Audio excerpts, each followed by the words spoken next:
Well, welcome to another episode of English, Redneck and the Englishman? That went over real well, didn't it, Neil? Well, I went over like a lead balloon there, Scott. I mean, trying to do three things at once. You can't chew gum. Yeah, I think you're at a time in life where breathing and act couldn't be counted as one of the things you try to do. I mean, we've been doing this since birth. Yeah, I know. I'm trying to hit these buttons here, and I'm trying to do two things at once and screw up, and then I forgot exactly what I wanted to say. But anyway, let's start over again. Welcome to another episode of The Redneck and the Englishman. And we didn't talk about last time whether you wanted to go first, so we should we say Englishman and Redneck? I don't know. I mean, I think we should put age before beauty. But the only problem with that is that's going to tie you up for the rest of the half hour trying to figure out. Right. I've got to take off my shoes. Because we're so old, you can't figure out who's the beautiful one and who's the age. And since we're about the same age, that's going to cause a lot of conflict. Yeah, I'll take off my shoes. All right. Well, anyway, welcome to the show. I'm your co-host, Scott Cochran, the editor of U.S. Rider News, and on the phone with me is my good friend and English expat. I guess you would say you guys are expat from over in the Big Isle, is Neil Bailey calling me from his home in Charlotte, North Carolina. Welcome to the show, Neil. Good to be with you, Scott. Always fun. Always. On this episode, we're going to talk about bikes we have in the garage, and I've got a Suzuki CT90 Boss that I picked up from the folks at Statesboro Polaris Suzuki. Neil has a BMW, I believe, right? Right now in the garage, I have what is known as the Wasserboxer, the new BMW water-cooled R1200 GS. Yeah, that's my test bike choice. I actually have a test bike going back to there when I'm finished with you. I've had Husqvarna 310 Enduro dirt bike on test for a while. And interesting point, I'm not sure if you know that BMW had owned Husqvarna for a number of years. Made a lot of advances and changes with the bikes, but recently they've been bought out by KTM. So I think they're still going to be badged as Husqvarna, but the parent company now will be KTM. So I guess I got a call from KTM the other day. They said they saw in their records that I had the bike, and could they have it back? I guess they want to make sure that all test bikes, well, they want it back while the wheels are still around. You're the only bike reviewer I know who gets a bike and later the manufacturer goes, "Where's that bike?" "Oh, Neil has it." Yeah. I actually remember a very amusing story with the lovely Monica Batwell, who worked for Triumph, when I rolled down there with my custom Triumph Speed Triple, the red one that I had done up on all the speed colors. And I remember hearing, "Bailey, is that one of my bikes?" You can see Monica right now. That was Monica. And Monica put two and two together and realized that I'd had this thing for about 2 years, and somehow it had managed to slip through the cracks. So, yes, Scott, so the Husqvarna 310 is going back. I got to tell you, I am not a motocross rider. I mean, I have done a little training lately on the motocross track and working on my off-road skills, but that Husqvarna really suits me. I was riding with my son Patrick in the trails, and good torque, nice balance, great suspension and brake. It doesn't have that sort of, it's not going to rip your head off when you twist the throttle the way an open-class motocross bike is. And, maybe I'm a bit of a wimp off-road, but I like the predictability of that Husqvarna. So having recently ridden the KTM 1190 Adventure R, as we talked about last week, seeing the quality and the attention to detail that KTM clearly puts into their machinery and their passion for off-road riding, I can only imagine that whatever this bike comes out at next year, what the Husky 310 is next year, is just going to be an even better bike. So, personally, there was a couple of disappointments with the bike for me. It didn't run right from the get-go because the mapping was wrong, the airbox needed modified. There was a fairly simple fix of the BMW deal up in Asheville, but the fact that I had to stick it on the trailer and ride 2.5 hours, and then had I been spending my own dollar, drop a chunk of change in labor to install different maps and carburetor modifications to make it run right, hopefully that's something KTM is going to address. And then probably about 200 miles into having the bike, and I don't ride them hard because I'm not a it's done trail riding and fun. The thing just started pouring oil, and on investigation, most of the engine case bolts were loose. So I really, really hope that, and I have no doubt that KTM will be paying attention to all these things. So the next time we get one, it'll come out the gate in good shape.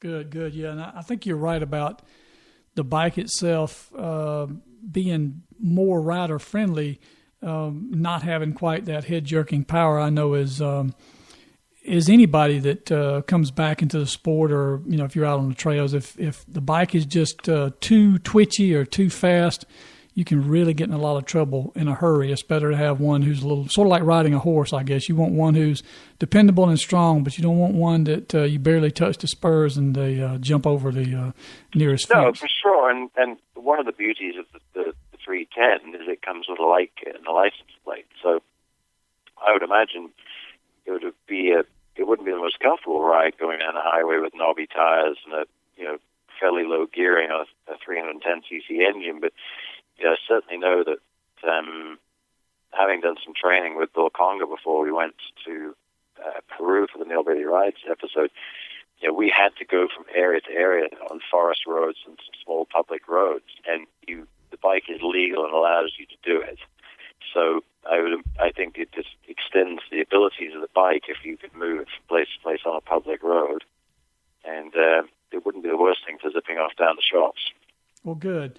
All right, later in the show, we're going to talk about another episode or another topic that's in the news right now, and that's when is it okay to run over a biker? That's talking about the road rage incident in New York. Well, I think this is some very big news. Yeah, we'll a lot of camps on either side of that. Yeah, we'll address that toward the end of the show. In the meantime, though, we want to talk about we still got our gear bag review and the what's happening. But right now, I've got a Suzuki C90T.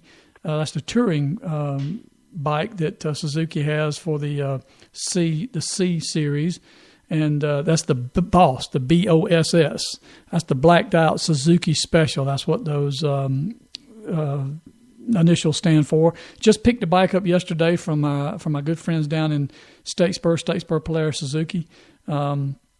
Those guys, Suzuki sent them the bike, and I got a chance to pick it up. I'm supposed to ride it to D.C. tomorrow for an Inc. 5000 CEO ride, but I think the rain is going to put the kibosh on that ride, but I'm still going to put in some miles on this bike. I rode it yesterday, 45, 50 miles. What you're saying here is you're a fair weather rider? No, what I'm saying is they're going to cancel that ride because the... I see. Yeah, you sure you know this backpedaling out there? Yeah, well, the CEOs that come together for this thing, I don't know if you know Inc. magazine. That's one of the leading business magazines in the country. Inc. has a motorcycle CEO ride that they do at almost every conference. And basically what it means is if you're a part of this group that goes to these business conferences and you ride a motorcycle, they've teamed up with Eagle Rider, and Eagle Rider, they'll get a bike for you and you'll go off and ride. Well, what they found was, as a group, these motorcyclists tend to stick together during the conferences later after the ride's over. And so that's something they're doing is community building. And it's very interesting. I was going up to cover it for the magazine. But if the ride's not going to happen and there's a 70% chance of rain Thursday morning when the ride was supposed to be taking place, if it's not going to happen, I'm not going to go up there. I don't mind riding in the rain. I've got the gear for it, but no use going if the ride's not going to happen. But I'm still going to get some miles in on this Suzuki Boss. I've rode it yesterday, 45, 50 miles. One thing I noticed, that I can tell you the top speed is 112 miles an hour. That's as fast as you can get it. Nice. Yeah. Which is, I mean, in a cruiser riding position, you don't need any more than that. No, and it had a big old windscreen on it too. I'm sure if you took the windscreen off, hunched down a little bit, you could probably get it to 115. But perfect. Well, give me a bit of details on this. I mean, engine size here. What was Suzuki doing with this? Yeah, this is their new. I don't want to say it's a new bike, straight out of the box. It's been around, but the Boss is new. The whole blacked out Special. Almost everything on this bike is black chrome. They're trying to give it a little attitude, and it's got. I mean, really, it's great that the motorcycle industry's found matte black paint. Right. Right. And you know what? I like, not all this bike is matte black. There's some shiny chrome black, but it's a 90 cubic inch, 1462 cc, 54 degree V twin. Pretty standard. Is that a new engine for No, Suzuki? no, it's not a new engine. It's the same engine that's been in the M109 that they've had out for. Gotcha. That was the bike with the tire with the one with the ridiculous big fat rear tire. Right. This bike here, I wanted to see how fast it would get from 0 to 60, so I did a little 1 Mississippi, 2 Mississippi, 3. And if you're not careful, you can stand that bike on its head, as I did when I popped the clutch. Even at that, when I popped the clutch and it let loose a little bit on me, it still only took 3 seconds to get to 60. So, I mean, it's got a pretty neat. I mean, Suzuki makes good, strong engines. I had done, I don't know if you remember, a number of years back with the TV actress Molly Culver, we had done the 800 series. We called it Suzuki Summer Cruise with the Boulevards. Right. And, what a great old bike. I mean, I think it had an 800cc engine, 5-speed, smooth, good handling. Nothing too terribly fancy, but boy, for the price point they come in at, 13,000. You can't. Yeah, so that's where this one comes in at 13,000. 13,000, right? Where would a Harley Davidson rival?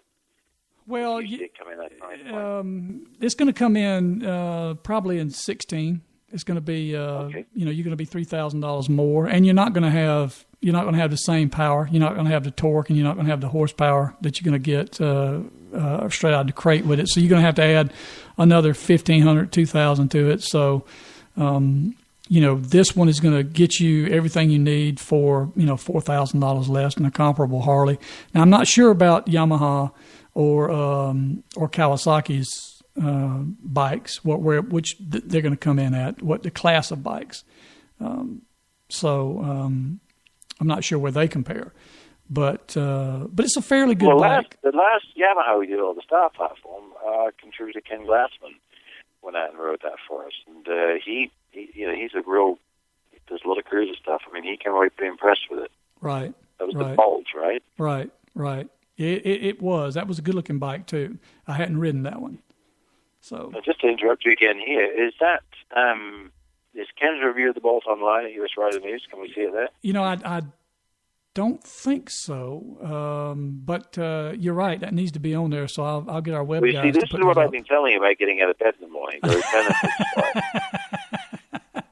So we go tell a listener about the bike we tested, and then they can't find the review because you're not getting up in the morning. Right, yeah. I mean, I think, seriously, I mean, obviously growing up in England with a pretty strict, rigid discipline, I mean, being up at the crack at 10 is what makes a man. I'll try to set my alarm. Try it. I mean, actually, I know you're still working on flip phone and everything, but they might have an alarm phone there.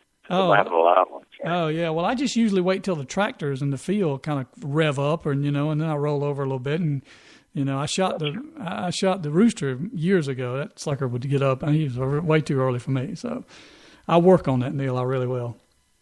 Yeah, because I think then that way, people could actually log on to the website and read about this stuff. I mean, it's a great idea. It could be a business model. Websites. People read. What a novel idea. Yeah, it's called the World Wide Web. I like that. I like that too. All right, so tell me, what have you got in your gear bag right now that you're testing? I've got about 2 or 3 items, but what have you got? Well, I just put on that sort of Conti Attacks on my Speed Triple. And have you had a chance to ride them? Well, I have, Scott. I'm really positive. I've got full Olean suspension on my Speed Triple, and I've got Buck Davison sent me over some BST wheels with the carbon fiber wheels. So the unsprung weight is very light on that bike, and with the plushness of the Olean suspension, has always got very good turn-in and very quick steering and very compliant. But I've got to tell you, and obviously a small component of that is the Pirelli Angel STs I had on there were getting worn out, getting all squared off. But I put those Contis on the other night, and my buddy Ray was with me, and I tell you, I felt like a teenager on those things. I took it easy to get them all scrubbed in, and before you knew it, that thing was flipping up the front wheel in first, and it was diving down into corners. I felt like I'd got my bike back. They feel confident. That if you can believe, they feel like they've quickened the steering even over how quick it is. So I only put about 30 miles on a beautiful, beautiful fall evening up here in Charlotte, down in the countryside, and I'm super, super impressed. I roll them back in the garage just to look at them. It's broken all mold stuff off when you get them, and the tires just look great. So I'm going to set my tire pressures up to a street, probably called Continental, see what they 100% suggest for best. And I'm just really looking forward to going out and putting some miles on them. Well, keep us informed. I like to know, even though you're testing the sport bike version, Continental really has a large cruiser offering too. So they do, and also I don't know if you know, they have a large vintage offering as well. Really? No, I didn't know that. Yeah. And I got to jump in here with a little insider information. Met the new Continental guy, Greg Reich, and you got a super passionate fellow, really neat guy. I spent some time riding with him in Colorado. We had a lunch in the airport leaving the press test. Yeah, you just get a good sense of somebody that's got their head screwed on and really passionate about the brand, and he was pretty informed about the direction of Continental. So look out, watch that. They're doing some good things. They've got a long history that people don't realize how many years they've been making tires. And, I think what I'm going to do is probably talk to Greg in the next little while and look for some gear bag stuff on the TKC 80 off-road tires. So we'll see about putting some of those on the R1200 GS. I'll just wear out the road tires a bit first, and that way I can do a little bit of off-road with them as well. Right. Well, that sounds great. Well, I've got in my gear bag, I've got a couple items that go together. I've got the Bell RS1 helmet and the UClear Bluetooth headset. Are you working those two together? Yes, I am actually, but they sent them separately, sent them independently, but they sent them about the same time. So it worked out really good for me. I could put the new UClear Bluetooth in, and then the helmet. I actually tried the helmet before I put the Bluetooth in. I wanted to see what it would do, how it felt. And I'm really impressed with this RS1. It's not the newest Bell helmet out there. And for those of you that don't know, Bell is probably the first helmet manufacturer. I think they were the first. I think they were making helmets before anybody else even had thought about making helmets. When I was riding my old Motor Guzzi back in the late 70s, early 80s, I saved my pennies and got a Bell Star because it was the best helmet money could buy, And you remember that from those days? Well, I could draw a picture. It's hard to remember back that far. I just mean the substances and the mushrooms and those type things is kind of what I was talking about. Stephen, my mother said it would be bad for my memory. But the Bell helmet RS1 that I'm testing, the first thing that struck, they also sent the Soul FX photochromatic shield that goes on it, and that impressed. Well, tell me, Scott, is it a half shell, full face? No, this is a full face. This is a full face helmet. Besides the clear shield, they sent that photochromatic shield that changes with sunlight. And see, my problem has always been with full face helmets is having this change out shields or wearing sunglasses under a full face helmet. It just gives me a headache. I hate it. But they sent this shield that you can change it out, pops it out. It's a $199 option, so it's not cheap. But it takes you 2 seconds, and the shield pops out and changes quick. I mean, it's 2 or 3 seconds pop out. You stick it in there, and then as soon as you go outside, it darkens in the sun. Then as soon as the sun goes away, it lightens right back up. If you were to go in a tunnel, you think, oh my God, it's in 2 seconds it's light, 2, 3 seconds, 5 seconds it's light. So, and I don't have to wear sunglasses. Beautiful. And the other thing I love. Well, what's funny? There's two things going on in my head when you say that. One is, oh my Lord, do we have another technical situation to complicate our lives? And the second point is that what a really safe and practical application, because, I'm sitting here looking at my helmets, and I typically, because of the bright weather here, in America we generally have a lot of sunlight here comparative to England, I'll have a dark or a tinted shield on, and that's absolutely great until you get caught out at night. and then you have to go home. Unless you're carrying a separate shield, I mean, you're down to cracking the visor and looking through and risking getting something in your eye, or you're having to drive with limited vision. And I've sort of compromised on one of my helmets I wear around town. It's kind of a semi-tint, because I hear some people, I guess, if they wear glasses are okay, but I mean, wearing sunglasses under a helmet, to me, just gets really uncomfortable. Yeah, it does. And so I was really impressed with that. It works like a charm, flawless. I'd had glasses before. I wonder if that technology will get cheaper as more people embrace it. I hope so. I really do. I hope so, because that's, the helmet's $350. Then you add that $199 photochromatic shield, so you're up to $550 for a helmet. But now this right, and then you can scratch that shield. Right. And you've totaled a $199 shield. Right. But I can tell you the other thing. I'm not a. You can probably have more experience with this than I do. I'm not a big full face helmet. I like flip helmets better. But this is the only full face or even flip helmet I've ever had that has 3 vents in the front and then a vent out the rear. Right. So you can open those vents, and literally I can feel the movement of air in the back of my head where it sweats. So. Well, you've been telling me that you're feeling that movement of air in the back of your head for a long time, so I don't know if we should be attributing that to the Bell helmet or the air that's in there. Yeah, well, I'd never felt it before with any other helmet. So, I'm just thinking maybe it's the Bell. But well, I've got to say, I don't test for the helmets. I've been with Arai for probably the better part of a decade, and as you know from the magazines, my kind of signature, especially as I spend a lot of time freelance, is that white Arai helmet. Right. And I'm such a big fan of Arai. I'm not a fan of changing their shields because I'm a bit of a mechanical muppet, but I did actually wear one of the Bell carbon fiber helmets for a test about a year or so back, and it comes a little more expensive than what you're talking about. And I got to say, it was the fit, the finish, and the feel of having a helmet on was quite exceptional. Although being made, I don't know how much was carbon fiber, so I know Bell are making a good product again. Right. And then I combine that with the Uclear Bluetooth, which seems to work fairly well so far. I hadn't tried it yet at wide open speed, but what I like about it is it's boomless. So you stick the ear pads in, there's no boom in front of your face. It pairs seamlessly with my phone Bluetooth, so I can listen to music or listen to my GPS maps. Can you talk on the phone with it? I hadn't tried it yet. I've tried it sitting in my office with the helmet on my head, calling somebody. It worked fine then, but Did not. You say it was sitting in the office or your office? So I'm assuming it's going to work at highway speed. You know what? When I head out to test this Suzuki, I'll call you. How about that?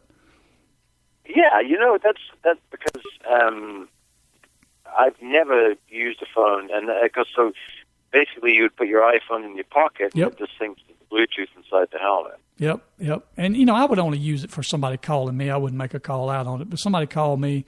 But really, what I want to use it more for is the GPS, because if you're in an unfamiliar city, a big city like I was going to D.C., not knowing where the heck to go, you put your destination. You stop outside of town, put your destination in, slip your helmet on, and she's talking to you, telling you how sexy you are. Turn left. Oh, your muscles are rippling. Look at that girl's checking you out. You're getting all that info, all that positive feedback from your GPS. I must have got the wrong girl. You need to change out your GPS. Mine tells me all that. I've got some Marine guy that doesn't like me. Hey, idiot, turn right. I just clearly I've got to download it. No, but you're absolutely right. And the thing is, there's a lot of tech in that, but there's also a lot of safety in that. Absolutely. Because, like you say, you've got a shield that changes color, which is going to help you with the light with tunnels or sudden overcast skies, or if you get caught after dark. And then, with the Bluetooth in your helmet, that'll better allow you to hear your GPS. And the thing of it is, too, is if you can listen to it for an audio, you don't have to take your eyes off the road. Absolutely. When Patrick and I went to England this summer, we had a GPS because, it's been a long time since I've been there, and I don't know my way around the back roads, so we were kind of inventing our route. And I definitely felt a fair degree of stress in the early days, adapting to being on the left-hand side of the road, being a little jet-lagged, obviously riding cautiously with my son on the back, and having to take my eye off the road to look at the GPS and understand where it wanted me to go, what it wanted me to do, because I couldn't hear it over the wind noise and the engine noise. So if I had a voice in my head saying, 200 yards, turn right, I would have probably felt a lot calmer about my ride. So I'll be really interested to hear what you have to say about it, and maybe possibly even try one out myself. Yeah, absolutely. We definitely need to try to work that out. All right, and the last now, thing. Do they do helmet to helmet? Yes, and that's the other thing. It'll do. This is pretty neat with this UClear. It will jump. It will jump ahead 4 spaces. It's 4 bikes, so you can pair 4 bikes with it. And it uses what it calls jump technology, which may be a different term. That's the term I'm using, but it will repeater technology. That's basically the best I can use, and it'll take right. the strength from the next bike ahead of it, push it to the 3rd bike, push it to the 4th bike. So even if you're out of range, you couldn't talk straight to straight with that 4th bike. As long as there's 2 bikes in between you, you can jump, and on the intercom, it's supposed to pick all those up. So you could be, 4th or 5th guy in the back in the pack and still reach the guy up front. Now, how much of that I'll use, I don't know. I probably won't use that very much at all. But for group rides, it might be a good thing. Well, or if you were the tail gunner to a ride and you had your lead rider right. up front and maybe you had a spotter in the middle or something, Right.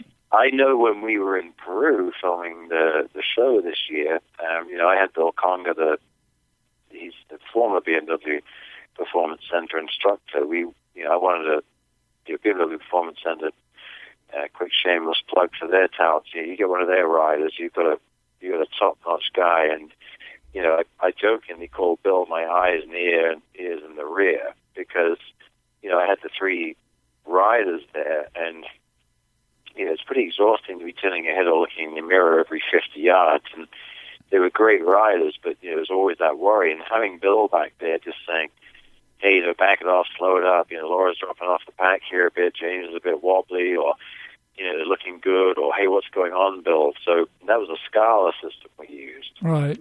And there was a real, it made my job, I don't know how, the stress level I would have had if I hadn't had him in the back, keeping me updated would have been way, way higher. Just taking 3 newbies across Peru is not stressful. Sure. And I've used these systems before, and when Sylvia and my wife and I rode across country 7,000 miles a couple of years ago, and I used a Scala then. Here's my biggest complaint about any of this is you just got to carry chargers, and you got to remember every night to charge it up. I hate doing that, but it's one of those things that if you're going to have the technology, you're just going to have to you remember to do it. Yeah, I've got so used to that over the years as photography, downloading memory cards to making television. But let me ask you, what does the system retail for, Scott? That I don't know, Neil. I hadn't really done any more research on it to see what. But if it's like most of them, it's going to be in the $200 range. But I don't know. I can't speak to that. It's something I probably should have. You should remind me to do that before we get on the air. I'm a little. What's the word I want to use? I think it all backtracks out to that get up business, Get up early, okay. Get up early and check these things. When you're skidding into a 3:40 meeting and you're just brushing your teeth and eating the Wheaties, you're behind the ball. Yeah. That's the problem. One day I'm going to grow up to be just like you, Neil, and I'll actually get up at 10 a.m., so... Yeah, you know what? If you want to be a productive member of society, I really recommend that. All right, I'm working on that. But speaking of batteries, and not the kind of batteries your girlfriend uses, but speaking of batteries, Milwaukee Tools sent me a battery-heated jacket to try. It has a little, just like goes in the drills, portable drills and those type things. And this is supposed to make winter travel easier and less stressful than plugging in. So I'm looking forward to trying that.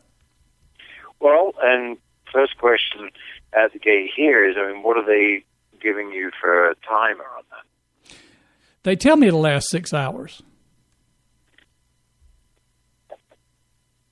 So that to me kind of could put you in a. It could put you in a bind or not. I'm just thinking. Well, the batteries are small. They're not that big, so you could carry a spare if you wanted to. And 12 hours. So if you were making a big trip, you would do well. Yeah. Oh, you absolutely. Yeah. yeah. I hadn't tried it yet because it hadn't been cold enough here. But as soon as it drops into the 40s, I'll be trying that because I wouldn't wear heated gear below anything. Yeah, but I mean, you know what you might want to do is in the summer, and as hot and sweaty as it is down in Georgia, just wear that crap. If you drop that 10 pounds, I mean, you might you could put Jetty Craig out of business. Yeah. I mean, ride away the pounds. Ride away the pounds. Right. Yeah. But hey, if you make amends off that, remember it's on the air that I came up with it first, right? Yeah, absolutely. I will remember that, Neil. All right. Well, we've come to the part of the show that we need to talk about current events, and this week, the big event, the biggest thing in the news and motorcycle news is the September 30th. Is that September 30th or 29th? It was a Sunday, so that would have been the 29th, right? Of the New York West Side Highway motorcycle car road rage incident. I don't know. Did you ever see the YouTube video? Did you take a chance to look at it? Well, I did, and my take on that YouTube video is you clearly don't know what's going on up until that point where you first see the video. Right. Absolutely. There's been some sort of altercation that we don't know about. A lawyer for one of the groups, or for one of the guys involved, says that Lean, who's driving the driving the SUV, the Range Rover, Lean was driving through the pack aggressively. Now understand, this is not a organized ride. This is a group of this is a Facebook group, basically a flash mob, motorcycle flash mob, who decided to go down to Times Square. They did this last year, and they called it a block party through Times Square. There's a video of that, too. And it just shows them zipping through Times Square, doing wheelies, doing stunts, scaring the hell out of people, and just being hooligans. Just like, nothing real harmful, but just kind of acting out. So they do it again this year, and the police get wind of it. So they basically shut down all the approaches to Times Square, and they start stopping them and checking their licenses, and made a few arrests and got some drugs and whatever, suspended licenses.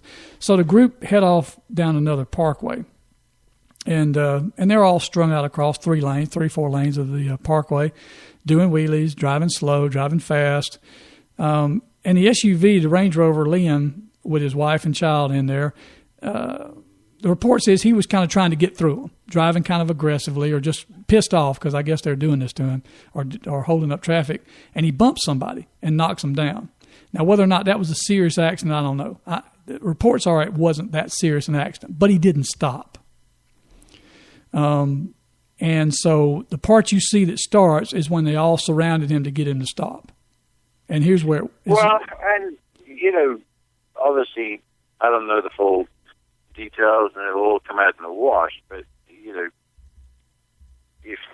any rational human being was Mr. Lee in that position, and you're in a car with your wife and kids, and there's a bunch of guys yahooing around on motorcycles with a sort of a pack mentality, I mean, the simple thing to do would have been to slow down, pull in the right-hand lane, and let ride away from you. I mean, how important was what he was doing to put yourself in some form of risk? And air towards the caution at that point. Why even, but this kind of comes back to a lot of my thought about, four-wheel road users are just so unconscious.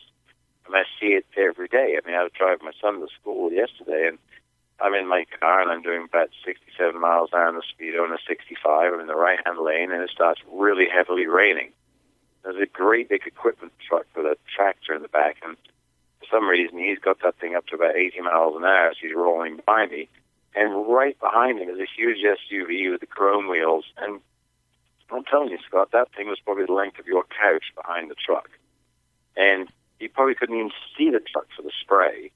And all I can see in the murk of the sudden rain is flash, flash, flash of this guy's brake lights as he clearly almost hitting the back of his truck. And my question is where is the conscious in drivers today? Where was Mr. Lee? What type of understanding does it take to understand as a packer bikers acting out, planning around? You don't know who they are, what they are. So slow down and get away from them. Right. Why get into a situation where you're going to act in an antagonistic fashion? And I don't know. It bewilders me. I mean, I see it every day in other forms, and that's just one that I don't understand. Right. I agree with you. And the upshot is that one of the motorcyclists who, after after they tried to stop him basically, and the guy got in front of him, brake checked him. They were not going very fast when he brake checked him, but he bumped him and knocked him down. So now they're stopped. But one of the guys in this got off his bike after a couple of them started trying to open his door and slash his tires or whatever. And this guy, by all reports, was trying to get the guys, just leave him alone. All right, let's get out of here. It's already, this guy's kind of crazy.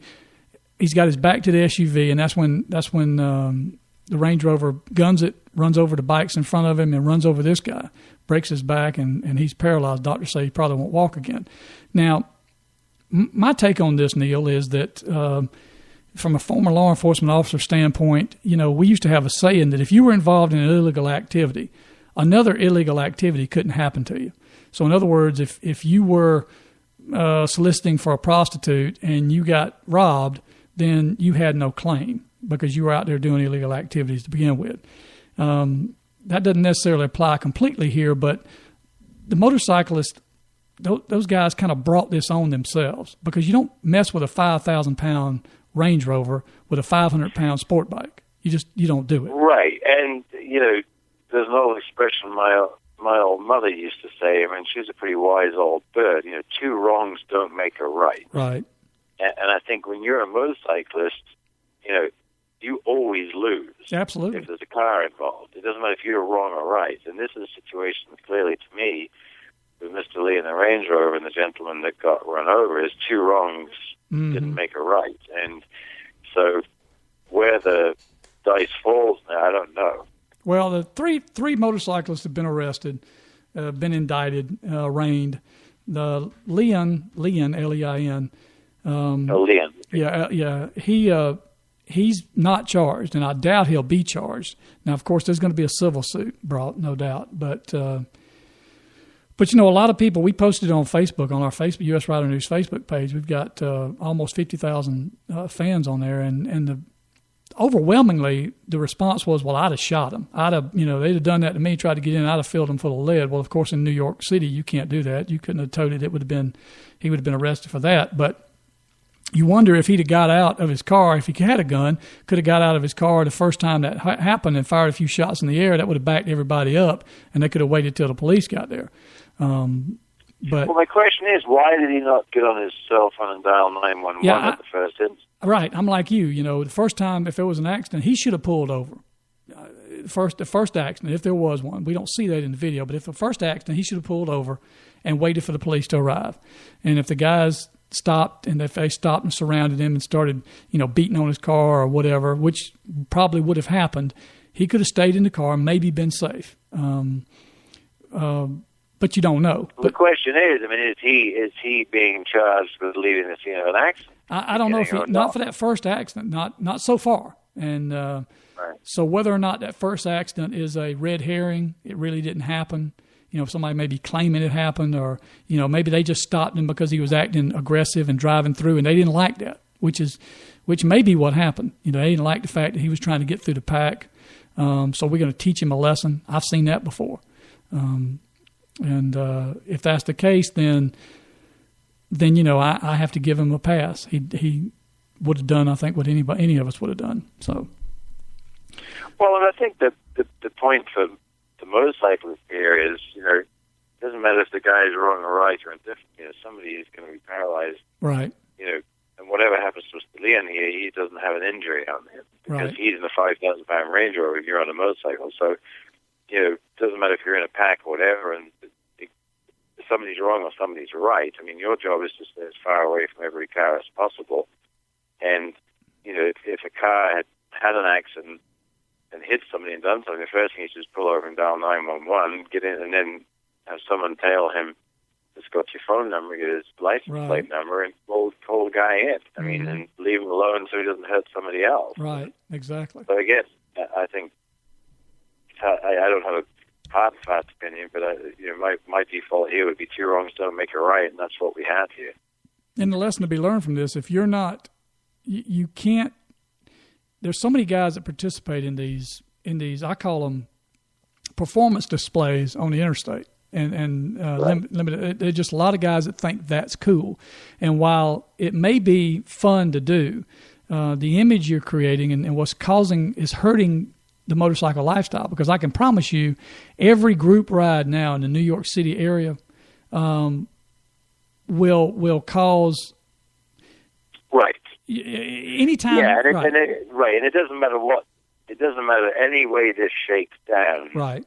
It's bad for motorcycling because you might have a bunch of self-righteous motorcyclists who think the car driver was wrong, and that's fine. Or, maybe the car driver was wrong, and that'll be found to be the point here. But the big point is, from the general public, is that the motorcyclist is the menace, and it's bad for motorcycling. All right. Anytime there's a new law passed to restrict motorcycle, somehow to restrict what we do and make it harder for us to do what we love to do, the general public's going to be, that's fine, because those are a bunch of hooligans anyway. They're just crazy. So, well,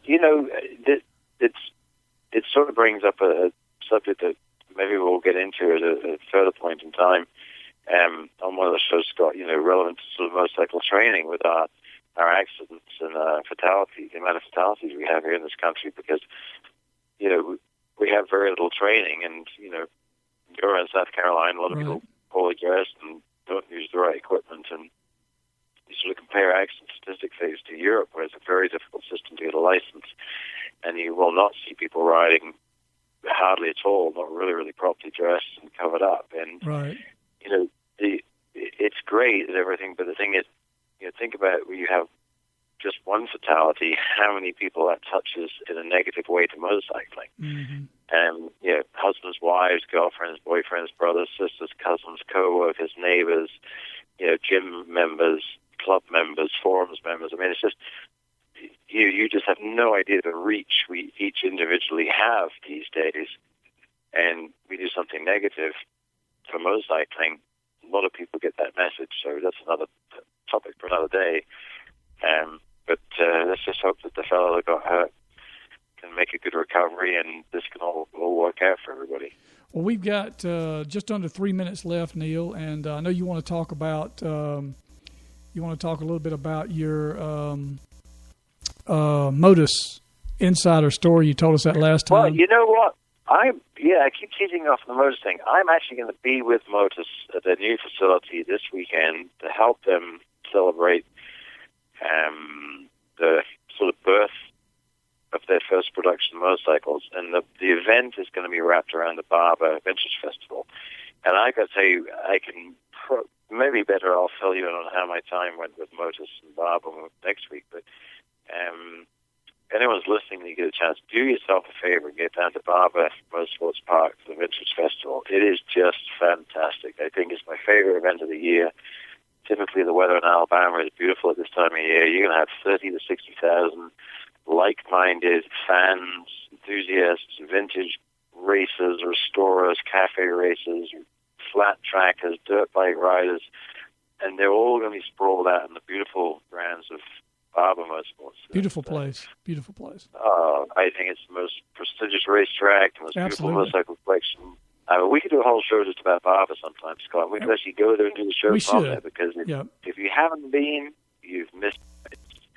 It is the motorcycling jewel in America. Yeah, we should. Let's make that a plan. All right. Well, listen, guys, we appreciate you tuning in to the Redneck and the Englishman.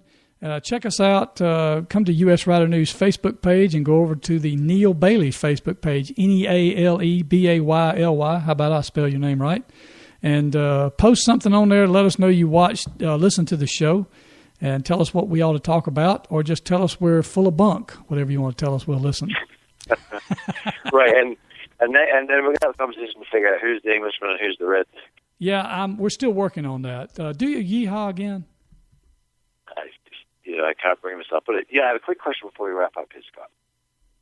I had ran into a situation of giving someone a nickname that they really didn't like, and it was quite surprising, because obviously it's sort of an English thing to do. But is the term redneck, is that construed a nickname, or, it's not an insult?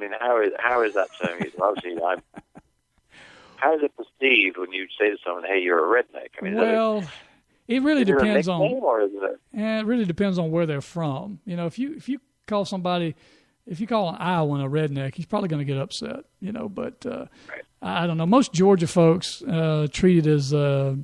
It also depends on where they're from. If they're part of that whole Biker Wives of Atlanta or Kim Kardashian, they're going to get a little upset. But those of us who are country folk, we don't mind redneck. We'll do a little yeehaw occasionally, and we just like to have fun. We're outdoorsy type people. That's kind of where redneck comes from. So it's a bit of a term. So if I call you a redneck, I mean it's not an insult or derogatory. I mean it's a term of endearment, right? Yeah, well, not if you call me that. But now, I consider it a source, Neil. So I don't really get upset at you. Yeah. All right, guys. Well, listen. Now our time is up. We're fixing to be cut off involuntarily. We hope you enjoyed the show. Come back and listen to us next week.